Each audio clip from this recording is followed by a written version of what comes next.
Welcome to Penrose Learning, where we make understanding easy. You begin by opening the camera app and choosing photo mode. That's the fastest path to night mode. Make sure your subject is low light. Once you see the moon-shaped night mode icon, you're ready. Hold the iPhone steady or mount it. Shaky hands extend exposure time and blur images. If the icon shows a number, that's seconds of exposure. Tap it to adjust between auto and a longer manual time. This first step gets you clean raw data for the rest of the process. Now you control exposure and composition. Tap the night mode icon to pick auto or drag the slider to set custom seconds. Longer times capture more detail but need steadiness.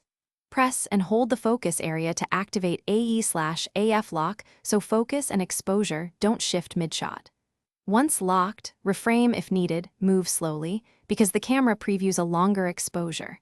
Make sure bright highlights are not clipped. If they are, reduce exposure time or angle to avoid blown-out spots while keeping shadow detail. Press the shutter and keep the iPhone perfectly still until the progress indicator finishes. Any movement creates blur. Once captured, review the image and use Edit to fine-tune exposure, reduce noise, or crop. If shots are consistently blurry or grainy, try a tripod, use a stable surface, or lower the custom seconds. Also enable Pro RAW for more editing flexibility if you plan heavy post-processing.